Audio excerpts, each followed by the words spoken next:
I'll be speaking with filmmaker Fidakishta, whose film Where Should the Birds Fly will be shown twice in Connecticut on Friday, February 27th. It's mostly based on video she shot in Gaza during the 2008 and 2009 Israeli attack. I saw it at the United Nations last year, and it is devastating. Fit is now in New York City. Good afternoon. Good afternoon. Thank you for having me. I read that your film is the first movie made about Gaza by a Palestinian. Is that correct? Yes, individual Palestinian. There are films were made by agencies and media groups, but none fully made by Palestinian individually. So the film has been an official selection at a number of film festivals, and you appeared on Democracy Now!, and it won an award at a Hawaii film festival. Is that correct? Yes, the film was selected in more than 25 film festivals in the United States and Europe, and it was won 2 awards as well. Great. How did you first get started with the video camera? Well, I always wished to have a video camera when situations were changing in my neighborhood. But the first time actually I had a camera, it was given to me from a group of friends from the United States who came and visited. And excuse me, the idea of filming wasn't really something just came into a place. It took a lot of back and forth. I remember the first time I filmed, it was totally out of the blue when a friend of mine asked me to go and film a wedding, and I was totally not into filming at that time, like what I'm gonna do with this camera. But the first camera I got, it was from a group of internationals, volunteers who came to Gaza, and that's how I started actually to practice on a very, you can say, basic camera to film. Was it VHS or mini DV? Or? No, it was actually Sony mini DVs. It wasn't really high quality. It was just I think it was 7020p. That's what it used to shoot. Not really great quality, but that's how I started to practice with it. Now, your film starts with video of your parents' home in Rafah being destroyed. What year was that? That was in 2004. And you filmed that? Yes, it's very this scene in particular, there was a journalist in our neighborhood who was filming what was happening in the neighborhood, and he's not familiar with the neighborhood. He was kind of scared. He left his camera in the middle of the street. He wanted to hide. I found myself standing behind the camera. I was like, what is really happening? So he started to give me direction to move the camera this direction, that direction. For a few minutes, I managed to film some of these scenes. How much time did your family get as notice that the house was going to be destroyed? We really didn't get any notice. The destruction of the neighborhood happened starting with our neighbor who left their home. We had to help him get their stuff out of the house, put the stuff in my family house and in my grandmother's house. And later on that evening, actually was not too early. It was very actually late in the evening. And then in the early morning, they started the destruction for my cousin's homes and my grandmother's home. And we didn't get any notice or any, sometimes we talk in the megaphone and ask people to evacuate certain neighborhoods. We were not asked to evacuate the neighborhood. So the destruction actually for the house started when we were inside the house. Half of the house was gone when we were still inside. Wow. It must have been very hard for your family to find another place to live. It was very difficult. We actually became homeless, moving from a house to another. In the Palestinian culture, if you are a big family, like I came from my parents and 6 siblings, we had to split and see which homes can take 2 or 3. The first few days they were very difficult. My whole family stayed at my aunt's house. We stayed for a few days, but then other cousins came. We had to leave because we had to share the place, and then move to another uncle, and then to my grandfather, and then we had to move to another relative house. We split into three groups. My dad spent most of the time in the playground. They had small rooms. He could stay there. For the rest of the family, we split into two groups, and that was the most difficult time we had actually. Now, at some point, you and your sister founded the Life Makers Center. What is that? It's an educational center for kids. We actually, when we started the idea of Life Maker Center, it came after the destruction of my family house. When we have been through all of this difficult situation, the first question for me as a student who wants to become a teacher, how those kids feel. And the idea of life makers started from there. The center activities mostly teaching kids languages. We take them to camps, summer camps, and some activities during the year, drama, and also we bring them a specialist sometimes to give them some directions and help them with their trauma. Is the camp or is the center still operating? Yes, the center is still operating. Great. Now, at some point, you helped some of the activists who made it into Gaza on the Free Gaza boat. Is that right? Yes. And you filmed them when they were with farmers in the no-go zones in Gaza. Could you explain what that is, the no-go zones? It's called actually the buffer zone. When it comes to the farmers, they were giving like a 1,000 meter from the Israeli-Palestinian border to be kind of, they call it the buffer zone, which is empty. So the Israeli soldiers have a kind of visual in case somebody comes and shoot at them. Most of the work we were doing with the farmers, it was actually beyond that particular buffer zone. The buffer zone is the 1,000 meters, and then we work with the farmers beyond that. Most of the work we were doing support the farmers' rights to be able to go to their farms and harvest and grow their crops. Why did they need help? Did the Israelis shoot at people even past the buffer zone? Yes, they do. The farmers needed help not only being accompanied by internationals, but also to be able to communicate with other internationals in the other side in the West Bank or Nablus. As you know, these group of internationals mainly were the ISM, which stands for the International Solidarity Movement. They used to have an office in West Bank, and most of the communication from Gaza to West Bank, it's just a clear like, oh, those are farmers accompanied by internationals. All they do, they are harvesting their crops or growing their crops. The presence of internationals with the Palestinian farmers actually helped so much in terms of giving some, I will not say safety, but making the Palestinian farmers realize they are not standing there alone. But at the other hand, we were hoping and trying to do our best also not to let the Israeli soldiers think that we are there to harm them.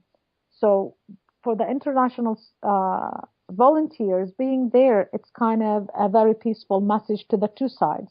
We are here with the Palestinian farmers, so do not think for me as an American, I would accept somebody to come and fire a rocket at you or come and shoot at you while I'm standing there. Right. Well, now let's move ahead to December 2008 and the Israeli attack. You were in Rafah at the time? Yes. What was attacked right away in Rafah? The first attacks happened to the police stations. I was visiting a friend with another couple of friends, internationals, Greek and British, and we were visiting those friends who live actually at the border near the tunnel areas. And we were thinking if we visit them, we give them some support. But then the attacks happened, and most of these places that were attacked was police stations in the first few hours. Um, And so then you grabbed your camera and started filming? I didn't have my camera. I had to call my brother actually because I was in a different neighborhood than the initial neighborhood that being attacked. So at the first few minutes, it was really hard to communicate because the phone reception went down. But later on, a few minutes later, I got the camera, started to film, and then more attacks happened, and that's where I got more images for scared people running or, um, yeah, people who got injured as well. One of the things you filmed was treatment of an injured man from a white phosphorus attack. Can you explain what white phosphorus is? White phosphorus is a chemical weapon that actually we have no idea what it was when the war in Gaza in 2008, 2009 started.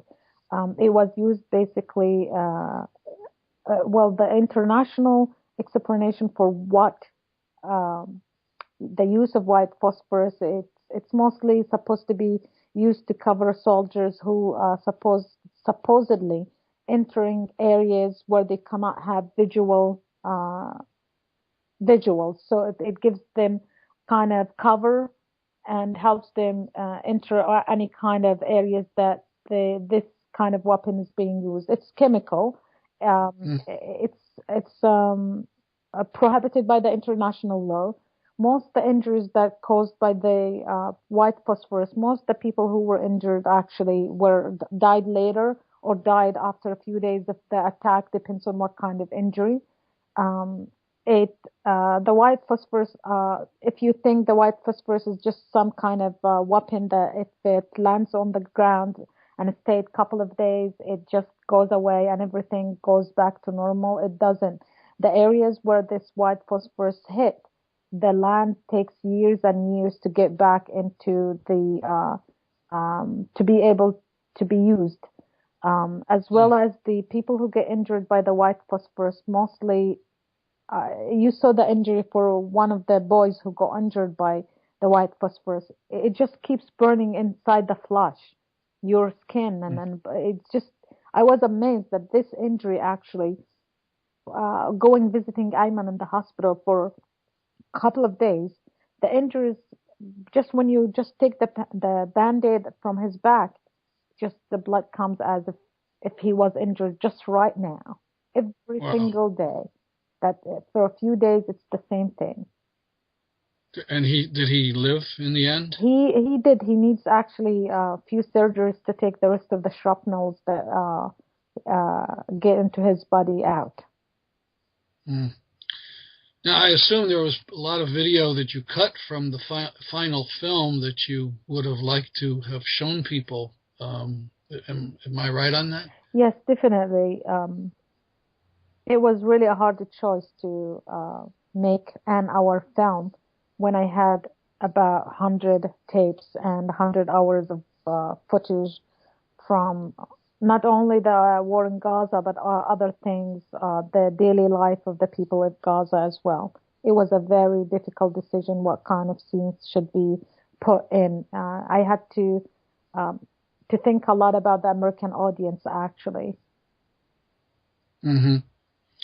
Now, one of the very moving highlights of the film was the little girl from the Samuni family, a family of whom 21 people were killed by the Israeli soldiers in Gaza City. Are you still in contact with her? Yes, I do contact her sometimes. I mean, not in a regular basis, but I call her. After the last war in Gaza, I did contact her family a couple of times. I talked to her once. I talked to her brother one time as well.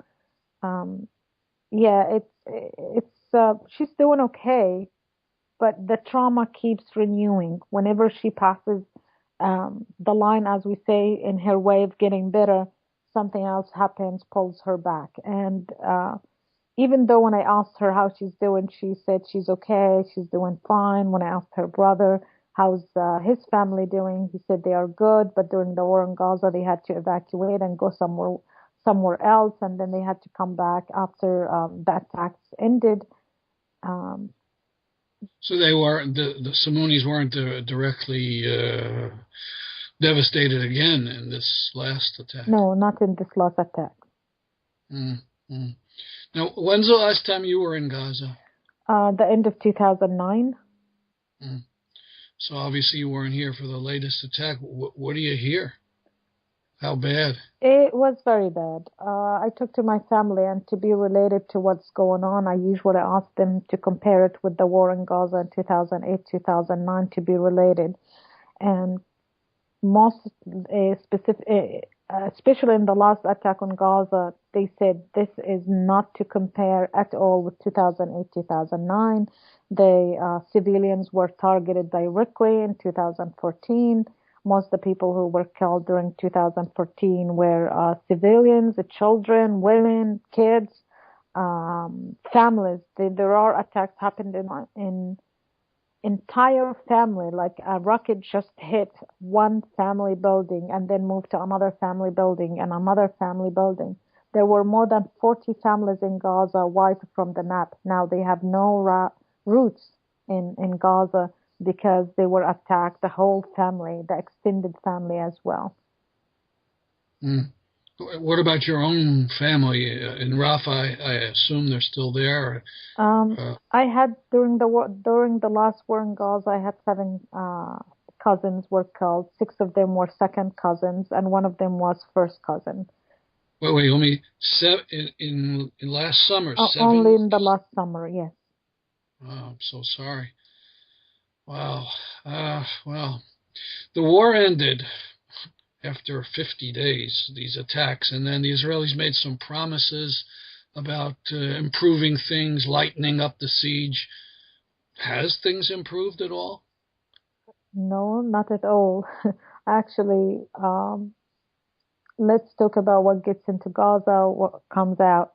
Um, I don't know if people are familiar about the crossings in Gaza. Gaza has two main crossings for people to facilitate.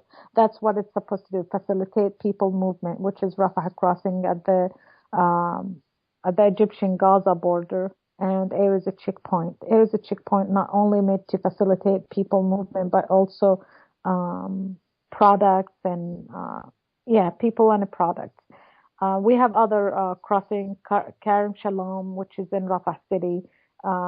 It's supposed also to help getting stuff in from Israel. Karni, another crossing for food. Most of these crossings are closed most of the time. I mean, it doesn't open, and when they open it, what gets in is not enough for what is needed. So it's still the lack of building materials is the same, and when it's in again, there are few people who are being benefits out of it. There is no really observation of what kind of rebuilding is happening because it is not happening. Mm. Mm. Well, grim news. Well, thanks for talking. We're eager for you to come to Connecticut and show your film. Thank you. Thank you for having me. I really appreciate it. Do you mind if I direct people to my school fundraising campaign? Sure, talk about that. Well, for the people who are going to watch the film or who didn't watch the film and now you hear about it, Where Should the Birds Fly? All the work I did on the film, filming, editing, and distributing, all the work is being done without any prior education. One of my dreams is to go back to school. And this year, New York Film Academy accepted me in their master program. But I definitely would love to go to the program, but I don't have what it takes financially. I run this campaign on GoFundMe / FIDA, FIDA school, hoping people can support my Go Back to School campaign and just help me to get back and start the MA program in May. Very good, and we can put that link in the YouTube and in the podcast. Great. I've been speaking to filmmaker Fidakishta. For details about the film showing this Friday, go to the website thestruggle.org. This is Stanley Heller for The Struggle. Thanks for listening.